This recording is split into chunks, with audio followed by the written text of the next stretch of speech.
ಹೋರಾಟ ಬರೀ ಹೋರಾಟ ಸಮಿತಿಯವರ ಸಲುವಾಗಿ ನಾವು ಮಾಡಲಾಗ್ತಿಲ್ಲ.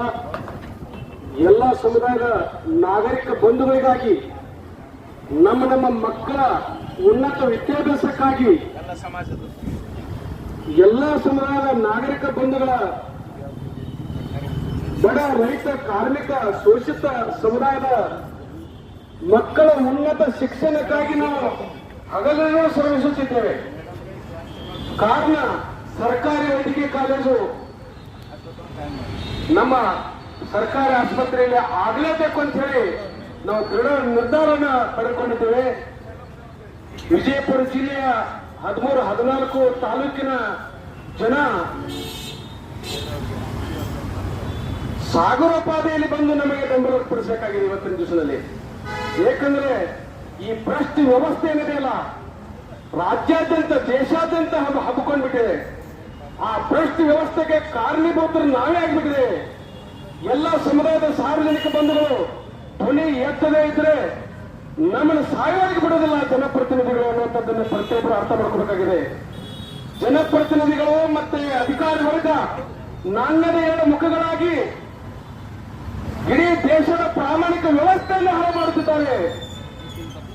ಸಾರ್ವಜನಿಕ ಬಂಧುಗಳೇ, ಅವರ ಇದೇನು ವಲಸೆ ವ್ಯವಸ್ಥೆ ಧಿಕ್ಕರಿಸಬೇಕಂದ್ರೆ ತಾವೆಲ್ಲರೂ ಎಚ್ಚೆತ್ತುಕೊಳ್ಬೇಕಾಗಿದೆ. ನೇಪಾಳದಲ್ಲಿ ನೋಡಿ, ಇದೇನು ಭ್ರಷ್ಟ ವ್ಯವಸ್ಥೆ ವಿರುದ್ಧ ಸಲುವಾಗಿದೆ.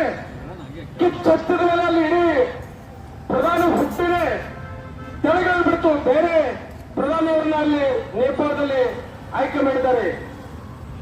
ಇಂಥ ವಲಸೆ ವ್ಯವಸ್ಥೆ ವಿರುದ್ಧ ಪ್ರತಿಯೊಬ್ಬರು ಹೋರಾಟಲೇ ಬೇಕಾಗಿದೆ ಅನ್ನೋದು ಎಲ್ಲ ಸಮುದಾಯದ ಸಾರ್ವಜನಿಕ ಬಂಧುಗಳಿಗೆ ಹೇಳಲು ನಾನು ಬಯಸುತ್ತಿದ್ದೇನೆ. ಈಗ ನಾವು ಇಲ್ಲಿ ಹೋರಾಟ ಮಾಡಾತಿರು ಖಾಸಗಿ ಸಹಭಾಗಿತ್ವದಲ್ಲಿ ಸರ್ಕಾರಿ ವೈದ್ಯಕೀಯ ಕಾಲೇಜ ಸರ್ಕಾರಿ ಆಸ್ಪತ್ರೆಯಲ್ಲಿ ಮಾಡಲು ಹೊಂಚು ಹಾಕುತ್ತಿದ್ದಾರೆ. ಜನಪ್ರತಿನಿಧಿಗಳು, ನಮ್ಮ ವಿಜಯಪುರ ಜಿಲ್ಲೆಯ ಜನಪ್ರತಿನಿಧಿಗಳು ಸಾವಿರಾರು ಕೋಟಿ ಆಸ್ತಿ ಮಾಡಿಕೊಂಡಿದ್ದಾರೆ. ಯಾರು ದುಡ್ಡು? ನಮ್ಮೆಲ್ಲ ಜನರ ದುಡ್ಡ. ಕಳಪೆ ಕಾಮಗಾರಿ ಮಾಡಿಸೋದು, ಪ್ರತಿಯೊಂದು ಕಾಮಗಾರಿ 10 ತಿನ್ನೋದು, ತಿಂಡಿ ಕೆಲಸ ಕೊಡೋದು, ಗುತ್ತಿಗೆದಾರನ್ನೆಲ್ಲ ದಲ್ಲಾಳಿಗಳನ್ನಾಗಿ ಮಾಡಿದ್ದಾರೆ.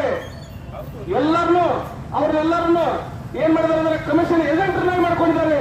ಸರ್ಕಾರದ ಲೈಸೆನ್ಸ್ ಪಡೆದ ವಿದ್ಯುತ್ ಗುತ್ತಿಗೆದಾರನನ್ನ ಪ್ರಾಮಾಣಿಕ ಗುತ್ತಿಗೆದಾರನ್ನಾಗಿ ಯಾರು ಮಾಡ್ತಾ ಇಲ್ಲ, ಭ್ರಷ್ಟ ಗುತ್ತಿಗೆದಾರನ್ನಾಗಿ ಮಾಡ್ತಾ ಇದ್ದಾರೆ.